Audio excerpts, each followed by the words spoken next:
여러분 왔습니다. 바람 신바람 은쌤이 왔습니다. 오늘은 26강 되겠습니다. 이제부터 현대사를 한번 달려보겠습니다. 현대사를 한 3강으로 축약해서 이제 했는데 그 중에 첫 번째 강입니다. 이제 바로 한번 들어가 보겠는데 지금 여기에 출제 포인트는 크게 3가지가 있습니다. 3가지에서 무조건 한 문제가 출제가 될 겁니다. 첫 번째는 강복 이후 바로 어떠한 상황이 발생했고 그러한 과정 속에서 분단이 되기 전까지의 그 과정, 어떻게 보면 흐름을 타면서 이해를 하셔야 되겠고요. 마지막으로는 결국에는 남한의 정부가 수립된 후에 어떠한 일이 발생했냐, 2가지만 아시면 됩니다. 반민특위랑 그다음에 농지개혁법인데 요거는 뒤에 가서 보실 건데 요 3가지 종류의 문제 중에서 무조건 한 문제는 출제가 되기 때문에 많이 나올 때는 3개가 다 출제될 수 있습니다. 그렇기 때문에 꼭 정리를 하셔야 되겠고요. 그러면 들어가 보겠습니다.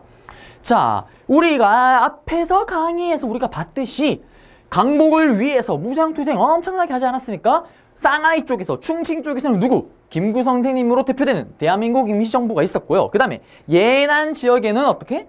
바로 화북지대 쪽에 또 조선 독립동맹이 있었죠. 그러면 그러한 단체들이 국외에서 이제 독립을 위해서 준비를 했었고 또 강복을 준비하지 않았겠습니까? 그리고 기억나십니까? 임시정부가, 대한민국 임시정부가 일본이 미국한테 선전포 가자마자 어떻게 했다 그랬죠? 쟤들 이제 곧 망하겠구나. 그러면서 광복을 준비하고 있었잖아요. 그러면 또 국내에서도 똑같이 조선독립동맹과 이렇게 임시정부가 국외에서 준비를 했더라면 국내에도 준비를 하고 있었습니다. 누가? 중도 좌파였던 여운형을 중심으로 해서 조선 건국동맹을 준비하고 있었습니다. 그러나 아니나 다를까 이렇게 준비를 하고 있는데 광복이 됐습니다. 맞죠?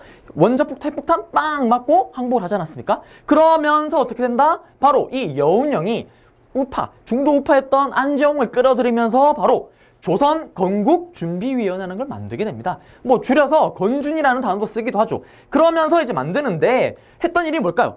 자, 강복을 했습니다. 강복을 하면 일단 기본적으로 일본 사람들 어떤 생각하실까요? 돌아가야 되잖아요. 맞죠? 돌아가는데 불안하겠죠. 왜? 그 전에 엄청나게 식민지를 당했었잖아요. 그러면서 어떻게? 가는 도중에 자기가 죽을지도 모르는 그런 불안함이 있습니다. 그래서 조선 총독부에서 이 국내에 있었던 여운형을 만납니다. 만나면서 얘기를 합니다. 우리가 무사히 일본으로 돌아갈 수 있게 좀 해달라. 그러면서 여운형이 또 조건을 걸죠. 그러면 알았다. 그때 너희들이 잡아갔던 이러한 정치범들 다 풀어줘라. 알았다. 풀어줄게. 그 다음에 또 여운형이 또 제시를 합니다. 서울에서 3개월치 식량을 놔둔 상태로 가라. 그래서 뭐 그러한 기타 등등 이제 조약을 맺게 되죠. 그러면서 어떻게 보면 무사하게 일본 사람들이 도망갑니다. 다시 일본 돌아가는데 그때 문제가 생기는데 한 달 뒤에 정확하게 3주 뒤에 미군이 들어오게 됩니다. 미군정이 들어오게 되는데 그때 여운형이 깨닫겠죠.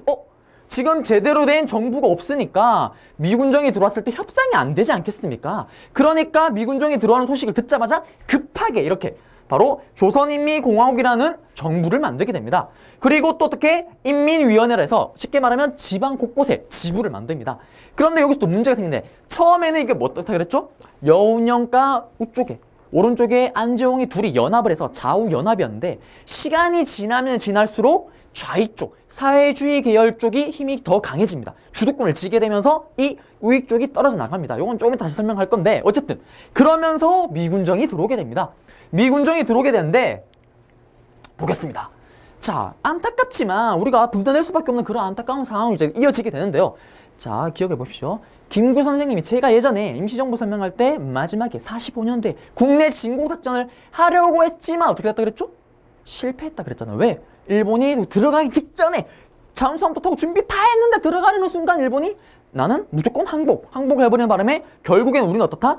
전쟁에 이 강복에 실질적인 영향을 끼친 게 하나도 없잖아요. 그러면서 어떻게 된다? 미국과 소련이 해방군의 형태로 오는 게 아니고 우리 점령군의 형태로 들어오는 겁니다. 쉽게 말하면 일본의 땅을 뺏기 위해 식민지를 됐던 거를 뺏기 위해서 들어오는 거지 해방하러 들어온 게 아닙니다. 그렇기 때문에 어떻게 보면 우리가 주도권을 질 수가 없었겠죠. 그리고 얄타회담이라 그래서 미국이 얘기를 합니다. 소련에게. 야, 소련아. 일본 애들 저쪽 북쪽에서 너희들 내려와서 좀 공격 좀 해주면 안 되겠니? 소련 입장에서는 알았다. 콜! 하면서 내려오게 됩니다. 근데 미국의 계산은 그거였죠. 미국이 일단 지금 저쪽 태평양 쪽에서 일본이랑 붙고 있는데 그 틈에 소련이 좀 내려오면서 일본의 시야를 좀 돌리고 그 다음에 여기가 정리가 다 되면 빠르게 신속하게 한반도로 들어가서 거기를 다 자기 미군의 이제 영향권 아래 두려고 했었지만 생각보다 소련이 빨리 내려옵니다. 생각보다 빨리 내려오고 생각보다 또 일본군이 처참하게 깨지기 시작합니다. 그러면서 미국이 급하게 소련에게 딜을 제의를 하죠. 야, 소련아, 알았다. 일단 우리 한반도 38도선을 끊고 북쪽은 일단 너가 점령을 하고 남쪽은 우리가 점령을 할게. 소련 입장에서는 일단 알았다 얘기합니다. 왜?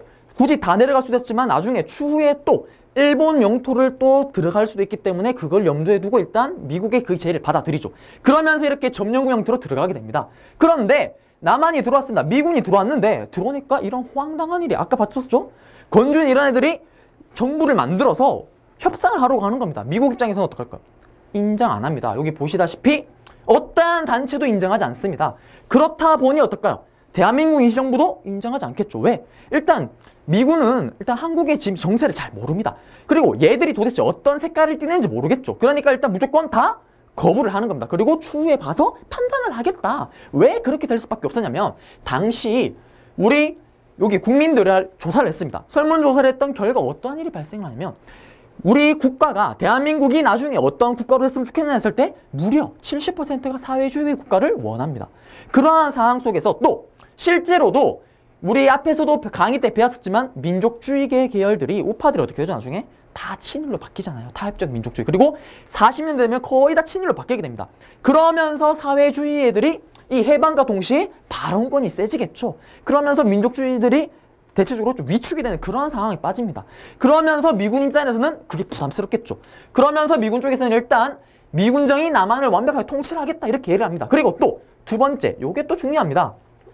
뒤에 가서 다시 나올 건데 친일 관리를 그대로 씁니다. 왜 그럴까요? 미국 입장에서는 우리가 알고 있는 그 민족성 그런 거 다 필요 없습니다. 왜? 미국이나 소련이나 둘 다 뭐다? 우리 해방군 그런 거 자기들이 점령하기 위해서 즉 자기 정부의 이득이 되기만 하면 되지 우리 민족성 이런 거 필요 전혀 신경을 쓰지 않습니다. 그렇기 때문에 미국 입장에서는 일본한테도 그렇게 아리가 또 뿌잉뿌잉 애교를 부리면서 잘했던 친일 관리들이 우리한테도 잘하겠지라는 생각을 가지고 있는 겁니다. 그러면서 얘들을 그대로 그 자리 그대로 쓰게 되는 겁니다. 그러면서 이게 나중에 친일파를 처리하는데 문제가 생기게 되는데요. 그리고 이 친일파들이 보통 친일파들입니까? 쉽게 말하면 이 친일파들 동물로 치면 카멜레온 같은 사람들입니다. 정말 색깔을 싹싹싹 자주 바꾸는데 그리고 눈치가 엄청 빠릅니다. 친일파. 딱 나라가 망하는 순간 얘들이 어디를 생각하냐면 지금 우리가 붙어야 될 곳은 임시정부겠구나. 왜 그럴까요? 사회주의가 들어오게 되면 내가 가진 재산 다 뺏기겠구나. 그래서 딱 얘들 친일파들과 지주들이 중심이 돼서 한민당이라는 당을 만듭니다. 그러면서 그 당은 바로 이 임시정부를 지지를 하죠. 그리고 나서 미군정이 들어왔습니다. 미군정이 들어왔는데 임시정부를 인정한다 안 한다? 하지 않잖아요. 그러니까 얘들 또 딱 눈치를 딱 봅니다. 임시정부 인정 못 받네? 미군정을 지지를 해야 되겠구나. 그러면서 미군정을 지지를 합니다. 그러면서 미군정에 또 이렇게 또 그대로 관리를 두게 되죠. 그런데 또 생각을 합니다. 미군정 이거 평생 있진 않잖아. 곧 떠나긴 떠날 거 아니야. 그러면 또 누구를 끌어들여야 되겠지 하는 순간 바로 이승만을 끌어들이는 겁니다. 이승만은 미국이랑 친하게 사이가 좋았기 때문에 이승만을 끌어들이고 이승만 입장에서도 국외에서 들어왔지 않습니까?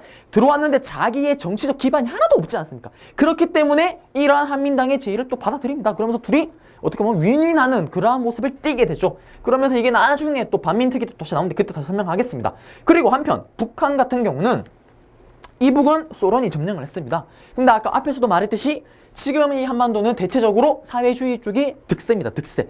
그렇기 때문에 소련 입장에서는 인민위원회 이러한 것들을 그대로 지원을 그대로 해줍니다. 미국과 다르게 지원하면서 북쪽 같은 경우는 이북 같은 경우는 착착착착 정부 진행이 시작이 됩니다. 그리고 농지개혁 같은 경우도 북한이 엄청나게 빠르게 40년도에 바로 시행이 되는데요. 이거는 뒤에 가서 농지개혁 다시 한번 설명해 드리겠습니다. 어쨌든 이러한 상황 속에 지금 서로 남과 북이 지금 미국과 소련이 각자 점령해 있는 그러한 애매모호한 상태입니다. 그럼 어떻게 될까요? 요거를 매듭 지어야 되겠죠.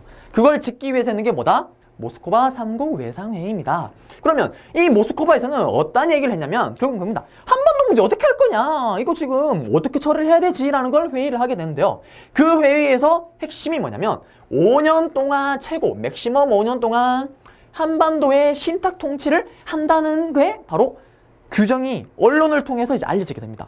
근데 내용을 보시게 되면 이러한 내용이 있습니다. 자, 이러한 내용인데 지금 언론을 통해서 알려진 거는 단지 하나만 알려집니다. 뭐만?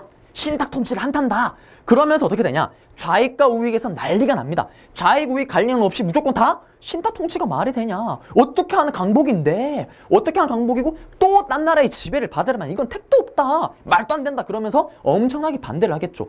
그런데 또 언론에서 어떻게 얘기하면 신탁 통치는 소련이 주장을 했고 소련이 제의를 했고 미국은 반대를 했다. 이렇게 소문이 돕니다. 그러면서 또 좌익 쪽이 욕을 또 엄청 먹겠죠. 그러면서 좌익 쪽의 당시 최고 리더였던 박헌영이가 아무리 생각해도 이상합니다. 아니 분명히 지금 사회주의가 득세인데 소련이 왜 저런 무리수를 뒀을까 싶어서 직접 위로 올라갑니다. 올라가서 소련을 만나서 얘기를 해보니까 우리가 알고 있던 내용과 다른 겁니다. 이 모스크바 3상회의 핵심은 세 가지입니다. 첫 번째, 일단 임시정부를 만듭니다. 1당 2조항을 보게 되면 임시정부를 만듭니다. 만들고 나서 일단 신탁통치를 하는 겁니다. 그 다음에 또 신탁통치를 하면서 정부를 만든 상태에서 신탁통치를 대신하면서 조선 사람들이 한국이 도대체 어떠한 정부를 원하는지 좀 들어보자. 그거를 위해서 뭐다? 마지막 네 번째 미소공동위원회를 개최하는 겁니다.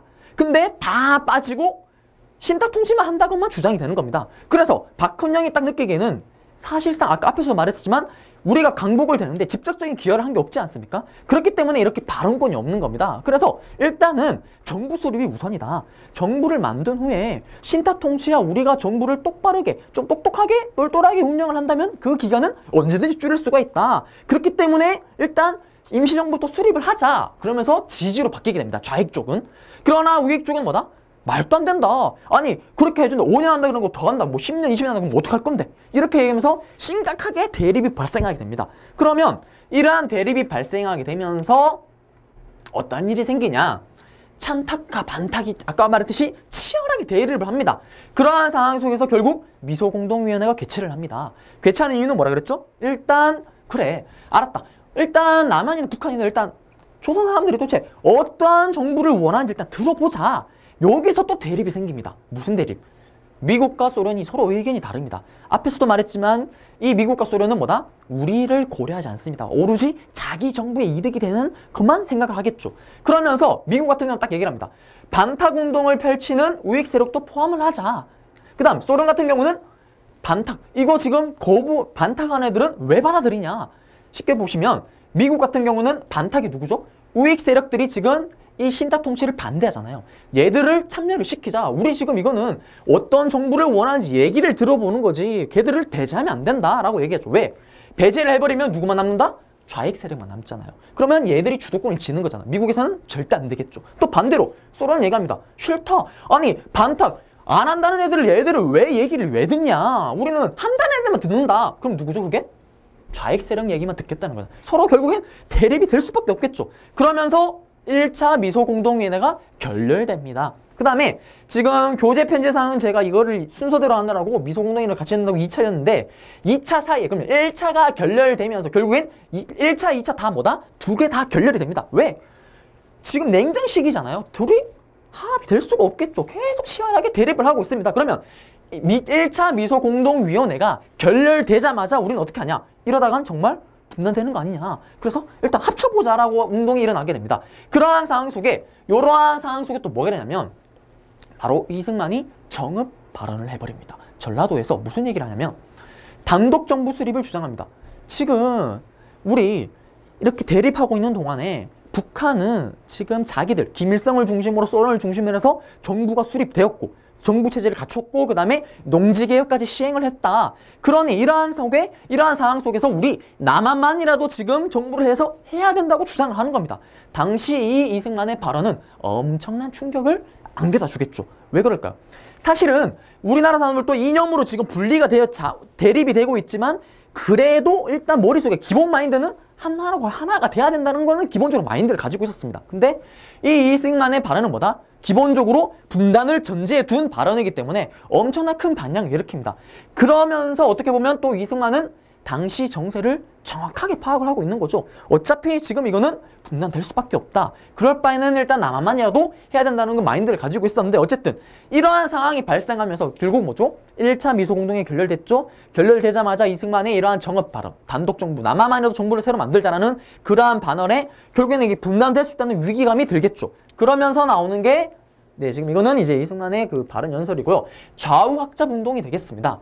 자, 미소공동위원회가 1차가 5월 달에 결렬이 되는데요. 결렬되자마자 이 좌우 확잡 운동이 일어나게 됩니다. 자, 이거는 초기에는 미국도 지원을 합니다. 왜? 미국이 보기에는 이거 지금 사회가 너무 혼란스럽습니다. 이거를 어떻게든 좀 안정을 시키고 싶은데 그래서 어떻게 하냐? 김구나 아까 앞에서 설명했었던 박흥현 같은 경우는 극우, 극자입니다. 끝과 끝 사이에 있는 애들입니다. 그러니까 자기 주장만 얘기를 하겠죠. 서로 만날 수가 없습니다. 그래서 그러지 말고 중도파, 중도우파, 중도좌파 중간에 있는 애들을 끌어들이자. 그래서 보시게 되면 여기에 여운형과 김규식이죠. 여운형과 김규식이 중도파인데 이 중도파를 중심으로 하면은 이 사람들은 비록 끝에 있진 않지만 이 끝에 있는 사람들을 만날 수는 있다. 그래서 이 둘을 이 중간에 있는 중도파를 중심으로 극자 구구를 끌어당기자. 그러면서 어떻게 통합을 한번 해보자. 그러한 취지에서 일단 미국이 지원을 합니다. 그런데 또 재밌는 게 나옵니다. 그러면서 얘들이 바로 이 좌우학잡에서 운동에서 7가지의 원칙을 얘기를 합니다.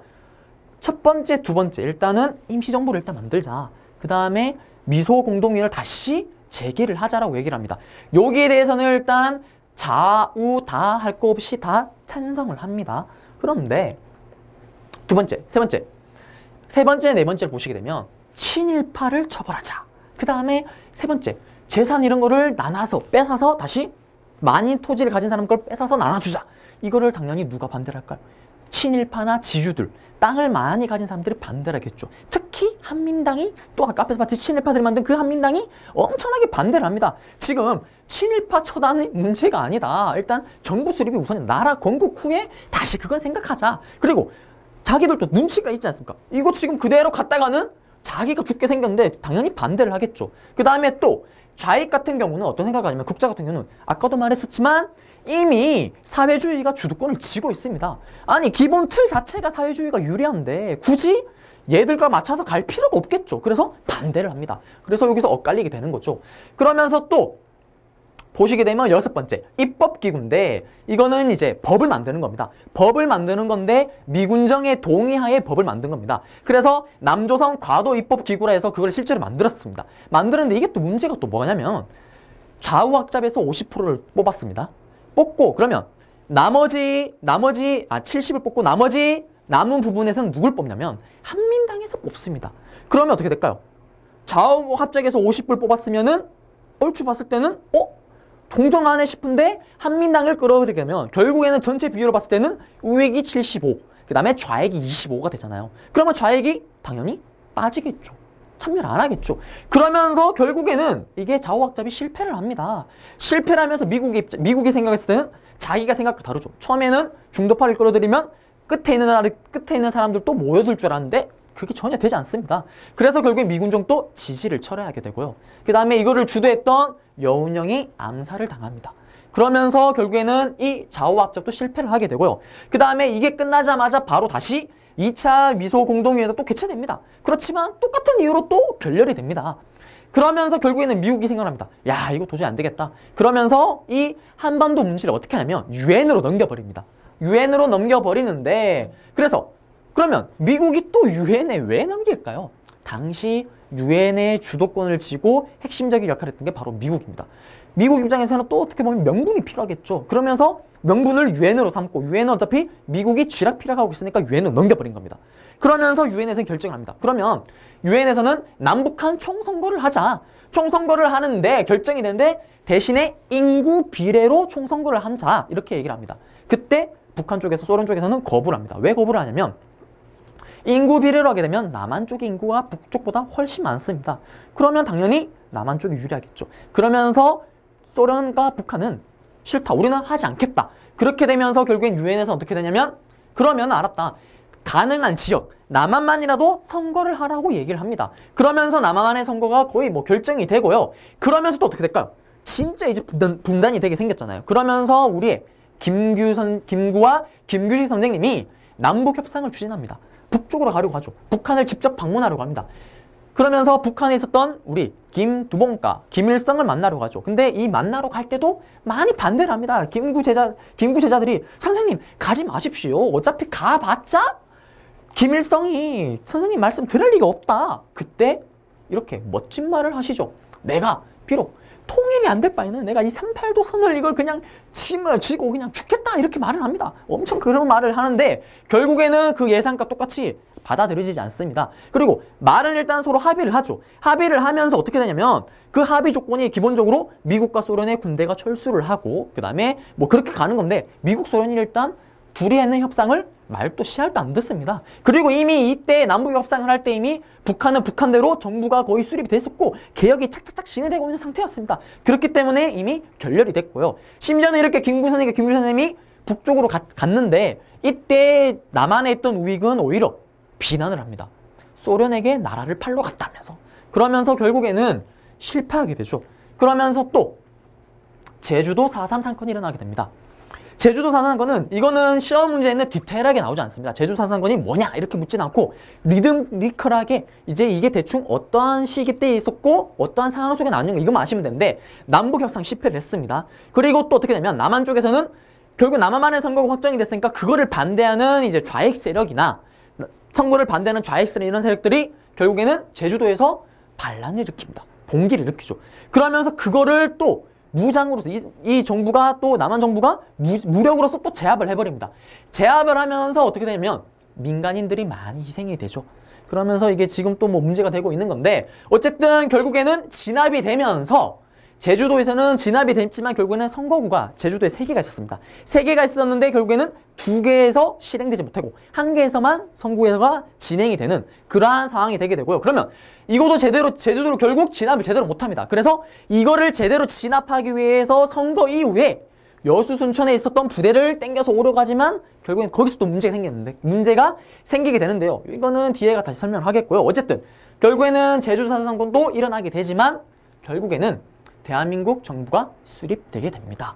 5월 10일 날 총선거를 하게 돼서 시행이 되는데요. 최초의 보통 선거죠. 그래서 근데 여기서 중요한 거는 남북 협상 때 참여했었던 김구의 한국독립당. 이거는 뭐 임시정부 때 있었던 당이죠. 그 다음에 김규식. 그 다음에 또 사회주의 계열의 이러한 사람들은 선거에 아예 참여를 하지 않습니다. 그러면 어떻게 될까요? 남아있는 우익 세력, 이승만을 지지하는 세력들이 다 당선이 되겠죠. 그러면서 당선이 되는데 그러면서 만들어진 국회가 재헌국회입니다. 왜 재헌이냐?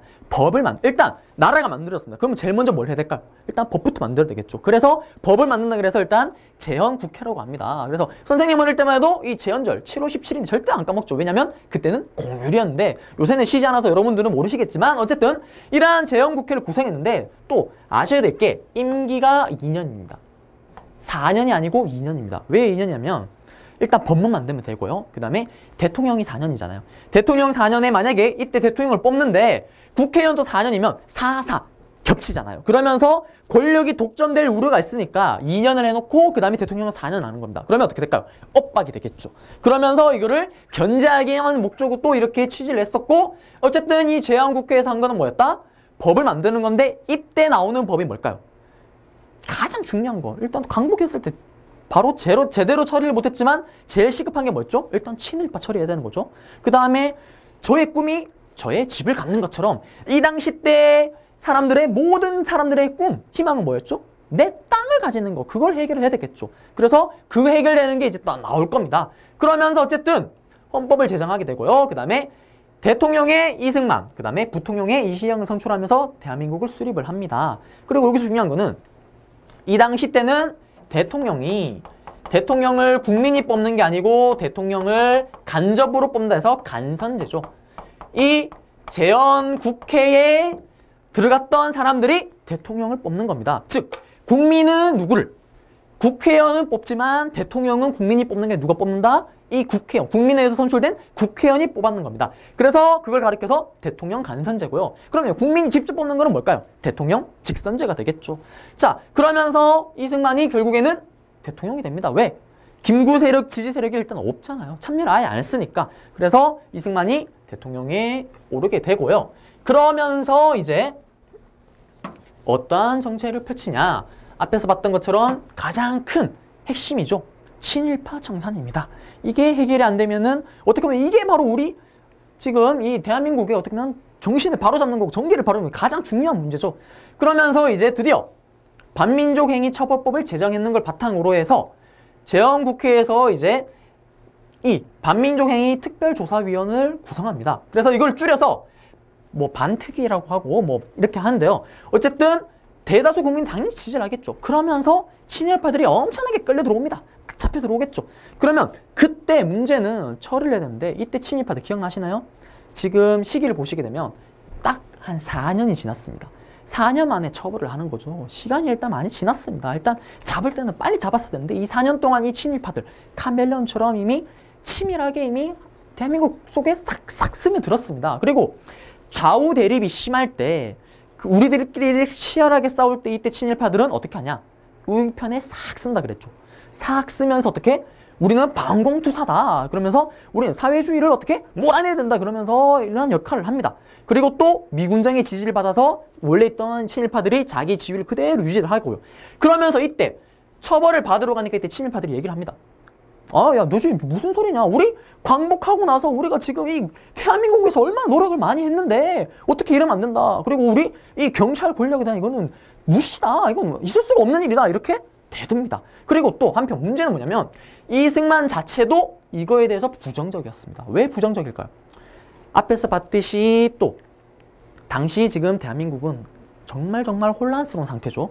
북쪽은 북쪽대로 지금 따로 놀고 있고요. 그 다음에 남쪽 자체에서도 지금 좌익 세력들, 제주도 4.4 사건을 비롯해서 좌익 세력들이 막 우주선 반대를 하고 있습니다. 이거 지금 남한만의 정부 이런 거에 대해서. 그런 상황 속에서 지금 만약에 이승만이 이 친일파들을 쳐낸다면 대체적으로 다 한민당이라 그랬죠. 이승만을 지지하는 어떻게 보면 지지 세력이 없어지는 겁니다.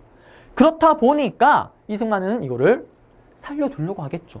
그러면서 어떻게 하냐면 지금 이 친일파를 잡으려고 하는 애들이 바로 사회주의다. 공산주의 애들이다. 얘들을 쫓아야 된다. 그러면서 결국에는 이 친일파를 잡으러 온 애들을 오히려 처벌해버립니다. 그리고 이 친일파들의 공소시효를 기간을 정해져 버립니다. 짧게. 그러면서 결국에는 친일파들이 200몇 명이 잡혀갔는데 실제로 처벌받는 사람들은 30몇 명, 20명밖에 처벌 못 받습니다. 그리고 그 처벌받는 사람들도 짧게 하거나 아니면은 뭐 가혹한 처벌이 그냥 다 나옵니다. 그리고 이게 또 문제가 되는 게 실제로 여러분들 알다시피 나치 같은 경우는 나치에 가담했던 자들은 공소시효가 실제로 지금 무제한입니다. 무제한. 그렇게 했어야 되는데 결국엔 이렇게 되면서 친일파를 제대로 처리를 못하게 되죠. 그러면서 이게 또 계속 문제가 되겠죠. 어쨌든 결국에는 이승만의 비협조와 그 다음에 경찰 요직에서 자리 잡고 있었던 친일파들의 이러한 강력한 그러한 저항에 의해서 결국에는 이 반민특위 행위가 제대로 이루어지지 못하는 그러한 안타까운 모습으로 보여지게 되는 겁니다. 자, 그런 후에 시기상으로는 그 다음이죠. 바로 이어서 여수 순천 사건이 발생하게 됩니다. 이거는 뭐냐면 제주도 4.3 사건을 제대로 진압을 하기 위해서 이제 여수와 순천에 있었던 이 군부대들을 제주도 4.3 사건 진압을 위해서 투입을 시키려고 합니다. 근데 문제는 이 여수 순천에 있던 부대에 또 좌익 세력이 있었습니다. 얘들이 반대를 합니다. 그리고 이 당시만 해도 제주도가 그 행정구역상으로 전라도 쪽에 편입이 돼 있었습니다. 그렇기 때문에 여러분들 알다시피 군대를 가본 사람도 알겠지만 보통 자기가 사는 지역 근처로 가잖아요. 맞죠? 그래서 가는데 여수 순천에 이 군대 사람들 중에 제주도 출신이 많았습니다. 또 그 당시 왜 행정구역상 그럴 수밖에 없으니까요. 그러면서 여수 순천에 또 군인들이 어떻게 보면은 제주도를 공격한다는 거는 자기 가족들을 공격하는 거기 때문에 당연히 찬성을 안 하겠죠. 참여를 안 합니다. 그러면서 결국에는 오히려 제주도를 진압을 하기 위해서 불렀던 이 여수 순천 군대들이 오히려 반대로 여수 순천을 장악해버리는 그러한 사태가 발생합니다. 그거를 또 어떻게 할까요? 또 정부에서는 가만히 놔둘 수 없겠죠. 그러면서 또 강력하게 무장으로 진압을 합니다. 그러면서 또 제주도 4.3 사건과 똑같이 많은 또 양민들이 또 학살되게 되는 그러한 모습을 보여주기도 하죠. 그러면서 어쨌든 이러한 또 과도기적 모습을 보여주기도 합니다. 그러한 상황 속에서 이제 세 번째, 농지개혁법이 시행됩니다. 앞에 거는 흐름으로 가면 되고요. 여수 순천 사건이랑 제주도 4.3 사건은 순서만 아시면 되고요. 디테일하게는 안 물어볼 겁니다. 근데 앞에서 있었던 반민특위랑 그 다음에 이 농지개혁법은 세세한 내용을 아셔야 됩니다. 그래야지 시험 문제를 풀 수가 있는데요. 왜냐면 이 농지개혁법이나 반민특위 같은 경우는 그 문제만으로 단독 출제가 됩니다. 근데 앞에 뭐 여수나 제주 이거는 전체적인 리듬을 물어보는, 흐름을 묻는 거고요. 그 다음에 앞에 있었던 건국준비, 건준이 그 부분 또 그 부분만 따로 시험 문제 잘 나옵니다. 미소공동위원회도 그렇고요. 자, 그거 아니면은 이제 순서를 묻는 건데, 그러면 농지개혁법은 뭐냐? 앞에서 말했듯이 우리 모두의 꿈, 내 땅을 갖고 싶다. 그래서 땅을 줘야 되겠죠. 배경에는 일단 국민들이 강력하게 요구를 하겠죠. 그리고 이미 북한에서는 시행을 하고 있습니다. 그리고 북한의 농지개혁법과 남한의 농지개혁법의 차이점 알아야 됩니다. 북한은 사회주의죠. 그냥 뺐습니다. 강제로. 무상으로 뺐습니다. 그 땅을 가진 사람에게 대가를 주지 않습니다. 그냥 뺐습니다. 그리고 어떻게? 그냥 사람들에게 나눠줍니다. 그 나눠주는 기준은 북한 같은 경우는 5정보입니다. 5정보. 이걸 좀 더 설명해 드리겠습니다. 자, 그 다음에 어쨌든 산업화 토대 마련을 위해서 이렇게 배경을 하고요. 그런데 여기서 보시면 또 문제가 있습니다. 또 보면은 분명히 우리가 1950년도에 이제 하는데 농지개혁부 공포는 46년도 정부가 수립될 때 공포를 합니다. 하겠다고. 근데 막상 시행은 또 얼마나 걸리냐? 또 거의 한 4년이 걸리죠. 그러면 왜 이렇게 또 걸렸을까요? 땅을 가졌던 지주들, 친이파들 가만히 있을까요? 또 막 피를 토하면서 반대를 합니다. 그러니까 시행이 안 되고 지지부진하게 끌리겠죠. 그 끌리는 동안 지주들이 미리 가지고 있던 땅을 다 팔아버립니다. 왜? 어차피 뺏기니까 다 팔아버립니다. 그러면서 이게 또 제대로 또 시행이 되지 않는 그러한 상황인데, 어쨌든 한 가구당 아무리 많이 가져봐야 이제 3정보 이상을 가질 수가 없습니다. 상한선을 정해놓는 거죠. 그러면 선생님, 3정보는 도대체 어느 정도 양이 되는 건가요? 땅 평수로 치면은 거의 한 9,000평 정도 되겠습니다. 그리고 그러면 한 5정보는 한 15,000평 정도겠죠. 그러면서 북한 같은 경우는 뭐다? 이거를 지금 보십시오. 중요한 게 남한 같은 경우는 유상으로 매수를 해서 그 다음에 유상으로 분배를 하는 겁니다. 근데 북한은 무상으로 해서 그 다음에 무상으로 나눠주는 거죠. 어떻게 보면 사회주의가 약간 그렇잖아요. 맞죠? 그래서 시험 문제 나오게 되면 어떻게 나올까요? 남한의 농지개혁법이 무상 매수해서 뭐 무상 분배로 갔다. 그러면 맞을까? 틀릴까요? 틀리겠죠. 맞죠? 그거를 아셔야 되겠고요. 자, 그럼 가겠습니다. 이러한 형태를 띠고 있는데요. 그러면 어떻게 줬냐? 자, 제가 한번 그림으로 한번 그려보겠습니다. 일단 국가가 있죠. 국가가 있습니다. 그 다음에 지주가 있습니다. 그 다음에 우리의 농민이 있습니다. 자, 지주는 국가에게 뭘 주죠? 결국엔 3정보 이상 가지게 되면 땅을 주게 되죠. 땅을 돌려줍니다. 그러면 보십시오. 그러면 땅을 줬으니까 어떻게 할까요? 국가에서도 뭔가를 줘야 되겠죠. 뭔가 줘야 됩니다. 근데 돈이 없습니다. 그래서 유가증권이라 그래서 증권을 줍니다. 이거는 추후에 이제 어떻게 보면 주는 건데, 그러면서 다시 국가가 농민에게 뭘 주냐면 지주에게 받은 땅을 줍니다. 땅을 줍니다. 그리고 또 농민은 국가에게 뭘 주냐면요. 생산을 하지 않습니까?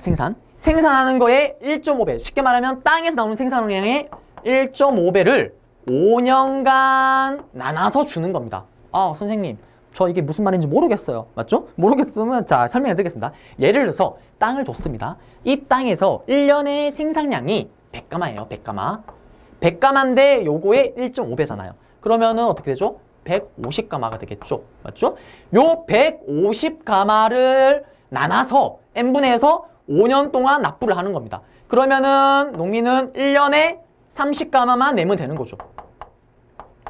30가마만 내면은 국가에게 완전하게 이제 5년만 내면은 땅을 가질 수 있는 겁니다. 이게 바로 농지개혁법입니다. 그러면 다시 돌아가서 그러면 이러한 농지개혁법에 또 한계가 있는데요. 자, 한번 보겠습니다. 일단 북한과 다르게 지주들은 땅을 자기 일단 팔 수 있겠죠. 임의를 처분 앞에서 한다 그랬었죠. 그 다음에 그 전에 또 이거는 뭐 여기 개혁에 뭐 해당하는 내용이 한데요. 미 군정청도 기속농지는 이건 뭐냐면 일본 애들로부터 뺏은 땅, 그거를 농민에게 일부 나눠주기도 했었습니다. 유상으로. 어쨌든 결과를 보게 되면 중요한 거는 어쨌든 농지개혁법을 통해서 이제 드디어 농사를 실제로 짓는 사람에게 땅이 돌아가게 되는, 쉽게 말하면 이제 지주, 예전부터 있었던 뭐 식민지 지주제가 이때 철폐가 되는, 그래서 농민 중심의 토지 소유로 전환이 되는 그러한 모습을 보게 되고요. 그 다음에 이게 6.25 전쟁 제가 얘기를 했지만 남한의 공상화를 반대합니다. 왜 그럴까요? 북한이랑 6.25 전쟁이 터졌잖아요. 터졌을 때 북한이 항상 하는 게 있습니다. 올 때마다 땅을 그냥 나눠줍니다. 왜? 무상으로 뺏어서 무상으로 주는 거 그냥 나눠주는 겁니다. 그래서 그 사람들의 환심을 사는데요. 근데 다행인 게 북한 같은 경우는 엄청 빠르게 거의 뭐 46년도에 시행이 됩니다. 근데 우리는 이렇게 늦게 시행됐지만 어쨌든 전쟁이 터지기 전, 6.25 전쟁이 터지기 전에 시행이 됐기 때문에 어떻게 보면 공산화를 막을 수가 있었다고 하고요. 그 다음에 또 마지막 세 번째로 보게 되면 또 재밌는 게 있는데 유상분배의 부담으로 일부 농민들이 농지를 되팔고 다시 소작농이 되기도 합니다. 선생님 이건 또 무슨 소리예요? 자, 전쟁이 빵 터졌습니다. 몇 달 뒤에 전쟁이 터지죠. 6.25 전쟁이 터지는데 전쟁이 터지게 되면 물가가 어떻게 될까요? 물가가 폭등합니다. 물가가 폭등하겠죠. 인플레이션 현상이 일어납니다. 그래서 실제로 전쟁 기간 동안에 물가가 100배가 뜁니다. 100배가. 100배 물가가 뛰는데 그러면 돈의 가치가 어떻게 될까요? 돈의 가치가 추락을 하겠죠. 그러면서 정부 입장에서 어떻게 하냐면 정부에서는 이제 바꿉니다. 원래는 그 해당되는 그 수확량을 돈으로 받았었는데 이제 현물로 바꿉니다. 현물로. 즉 해당되는 것만큼 현물, 실제 그거를 받는 겁니다. 그렇게 되니까 농민은 어떻게 될까요? 엄청 부담이 됩니다. 그게. 그러면서 결국에는 그걸 못 내니까 어떻게 될까요? 우리 여러분들도 돈 빌리다 항상 TV, 요새 뉴스 나오잖아요. 마지막 최후 보루, 은행에서 돈을 안 빌려줍니다. 그럼 어떻게 될까요? 최후의 보루는 어디죠? 사채를 쓰잖아요. 그것처럼 이 농민들도 결국엔 돈이 없으니까 어떻게 할까요? 바로 고리대를 쓰겠죠. 고리대를 쓰면서 결국엔 그 돈을 갚을 수가 있을까요? 없을까요? 못 갚겠죠. 그러면서 다시 토지를 다시 팔니다. 팔면서 일부는 다시 이렇게 소작농이 되기도 한다. 그래서 결과에 이러한 내용이 나오게 되는 거예요. 그래서 이게 바로 농지개혁 전체입니다. 그래서 요 내용만 잡으시면은 농지개혁에서는 더 이상 틀릴 게 없고요. 책에 지금 보시듯이 빨간 줄로 되어 있는 거는 시험에 실제로 계속 나오는 문구입니다. 그렇기 때문에 이 부분은 꼭 정리를 하시면은 농지개혁 문제에서는 절대 안 틀릴 겁니다. 이렇게 해서 이제 건국까지 얘기를 했고요. 자, 이제 한번 문제를 풀어보겠습니다. 이거는 이제 기출문제죠. 문제를 보시게 되면 위원회, 딱 연도 딱 나오고 그 다음에 이 광수생각 기억나십니까? 남선이랑 전부 다 친일파잖아요. 친일파를 이제 잡아들이는 건데 이거는 반민특위죠. 반민특위 위원회인데 그래서 보시면 기한을 연장해서 활동했다. 연장 안 했죠. 그 다음에 정부의 적극적인 지원 있었나요? 없었나요? 있으면 안 했습니다. 그 다음에 미군전 청에 인준을 받아. 미군전 자체가 친일파를 관리로 뒀는데 뭘 인정하겠습니까? 아니죠. 그 다음 제헌국회에서 제정된 법에 근거한다. 맞죠? 제헌국회에서 근거했던 법 두 개 뭐였죠? 대표적인 거? 이거 반민특위 친일파 잡는 거. 그 다음에 내 땅을 가지고 싶어요. 농지개혁법 두 개입니다. 맞죠? 그 다음에 답은 4번이고요. 신탁 통치 문제를 해결하기 위해서 조직됐다. 이거는 뭐 미소공동위원회 이런 게 되겠죠. 그래서 답은 4번 되겠습니다. 자, 그 다음에 다음 결정사항인데요. 이거 같은 경우는 신탁 통치 모스크바 3상 회상회의 때 나왔던 그러한 내용이죠. 내용인데 보시게 되면 우익 세력들, 김구 세력들은 당연히 찬탁이 아니고 반탁이죠. 그 다음에 신탁 통치 문제는 극심한 좌우 대립을 초래했다. 맞습니다. 이게 답이겠네요. 그 다음에 자주 독립국가 건설을 위해서 조선건국 준비. 앞이죠. 맞죠? 그 다음에 이게 알려준 후에 나타난 사실이 아니잖아요. 그 전에 있던 얘기고요. 그 다음에 얄타 회담이 이게 뭐죠? 소련이 참여하는 거. 소련이 일본군을 점령하라. 미국의 그 지시. 그래서 어떻게 보면 둘이 들어오게 되는. 그 다음에 5번. 미소공동회의위원회 결성으로 신탁통치 문제는 해결된 적이 없죠. 결국엔 결렬되죠. 1차, 2차 둘 다. 그래서 답은 2번 되겠습니다. 그 다음에 다음 자료인데 이거는 딱 봐도 아하, 농지개혁법을 묻는 거구나. 그래서 농지개혁법과 관련된 걸 찾는 겁니다. 농지개혁법의 실시로 소작농은 전혀 볼 수가 없었다. 틀렸네요. 답은 바로 1번이 옳은 걸 찾는 거네요. 그러면 1번은 일단 틀렸죠. 소작농이 있다 그랬었고 그 다음에 농지개혁에 반대하는 농민들이 많았다. 반대하는 사람이 있을 리가 없죠. 맞죠? 내 땅을 가지게 되는데. 그 다음에 지주전후제가 소멸되고 농민 중심의 토지 소유가 실현되었다. 답은 3번이네요. 그 다음에 경제개발 5개년. 이거는 훨씬 뒤의 일이고요. 그 다음에 남북한이 동시에 토지개혁. 북한이 더 빠르게 시행을 했었다. 이렇게 얘기를 했었습니다. 그래서 이제 문제까지 다 풀어봤고요. 이렇게 해서 이제 이번 강좌 끝냈고요. 남은 뒤에 연달아 있는 두 강은 이제 현대사 강의입니다. 그래서 그 두 강만 들으시면 세 강만으로 현대사를 싹 다 정리하고 현대사 문제를 다 잡을 수 있을 겁니다. 그러면 여러분들 또 듣느라 고생하셨고요. 저는 다음 강의에서 여러분들을 뵙도록 하겠습니다. 여러분들 고생하셨습니다.